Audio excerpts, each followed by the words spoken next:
वो top model SUV book कर दो, ब्लैक कलर में। पेमेंट कैश पेमेंट करूंगा, फुल कैश। अरे टेंशन मत लो, पापा के अकाउंट में पूरे 1 करोड़ रुपए मिले हैं और नॉमिनी मैं हूँ। ये पूरा पैसा अपना है। फोन रखते राजू, और वो गाड़ी की बुकिंग कैंसिल कर दे। क्यों कैंसिल करूं? जल रहा है ना तू? देख ये पासबुक देख, यहाँ साफ साफ लिखा है नॉमिनी राजू शर्मा। इसका मतलब समझता है? इसका मतलब अब मैं इस घर का और इस पैसे का नया मालिक हूँ। तू साइड हट। भाई तू मालिक नहीं, तू सिर्फ एक ग्लोरीफाइड कुरियर गौरी है। क्या बोला तूने? Courier boy? दिमाग खराब है तेरा? मेरा नाम बैंक के रिकॉर्ड्स में है। सुन, शांति से बैठ और बात समझ। ये इंडिया है, यहाँ इमोशन से नहीं लॉ से काम चलता है। सुप्रीम कोर्ट ने साफ कहा है कि बैंक अकाउंट, एफडी या म्यूचुअल फंड में जो नॉमिनी होता है वो पैसों का मालिक नहीं होता, वो सिर्फ पैसों का ट्रस्टी या एक केयर टेकर होता है। इसका क्या मतलब हुआ? इसका मतलब ये है कि बैंक तुझे वो 1 करोड़ रुपए इसलिए देगा क्योंकि पापा गुजर गए हैं और बैंक अपने सर से जिम्मेदारी हटाना चाहता है। बैंक तुझे पैसा देगा ताकि तू वो पैसा असली मालिक तक पहुंचा सके। तू बस एक जरिया है, मंजिल नहीं। तो असली मालिक कौन है? असली मालिक होते हैं लीगल हेड्स। पापा ने मरने से पहले कोई विल यानी वसीयत लिखी थी? नहीं, उन्होंने तो कुछ नहीं लिखा। उन्हें लगा नॉमिनी बनाना काफी है।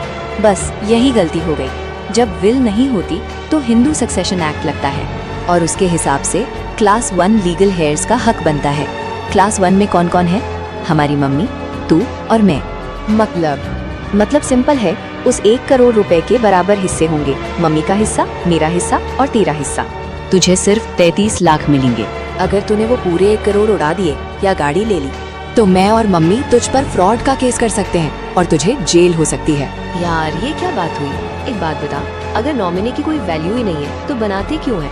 वैल्यू है ना। सोच, अगर नॉमिनी ना होता तो हमें पैसा निकालने के लिए कोर्ट से सक्सेशन सर्टिफिकेट लाना पड़ता, जिसमें सालों लग जाते और लाखों खर्च होते। नॉमिनी होने से बैंक जल्दी पैसा रिलीज कर देता है, पर वो पैसा हम सबका है, सिर्फ तेरा नहीं। एक एग्जाम्पल देता हूँ, अगर पिज्जा डिलीवरी बॉय तेरे लिए पिज्जा लाता है तो क्या वो पिज्जा उसका हो गया? नहीं, वो तो बस डिलीवर कर रहा है। बस तू वही डिलीवरी बॉय है। पापा का पैसा तुझे मिला है ताकि तू हम सब में बांट सके। खा मत जाना अकेले। भाई बचा लिया तूने मुझे, मैं तो अभी वो एसयूवी लेने जा रहा था। पर सुन, वो LIC पॉलिसी भी मिली है एक, उसमें भी मैं ही नॉमिनी हूँ। वो भी बांटनी पड़ेगी क्या? रुक, वहाँ सीन थोड़ा अलग है, ध्यान से सुनना। 2015 में इंश्योरेंस एक्ट में बदलाव आया था।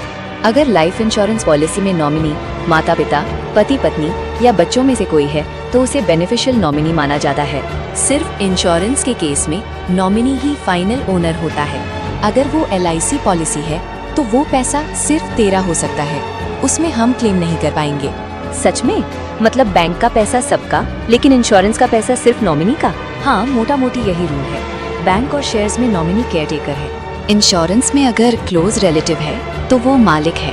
यार ये फाइनेंस इतना कॉम्प्लिकेटेड क्यों है? आम आदमी को कैसे पता चलेगा? इसीलिए तो कहते हैं सिर्फ पैसा कमाना जरूरी नहीं, रूल्स पता होना भी जरूरी है। और सबसे जरूरी बात, अपनी पेरेंट्स को आज ही बोलो कि एक विल जरूर लिखें। अगर विल लिखी होती कि सारा पैसा राजू का तो मैं कुछ नहीं कर पाता। विल सबसे ऊपर होती है। ये पहला कदम कैसा था? सही कहा भाई। दोस्तों, आप भी चेक कर लो कि आपके अकाउंट्स में नॉमिनी कौन है।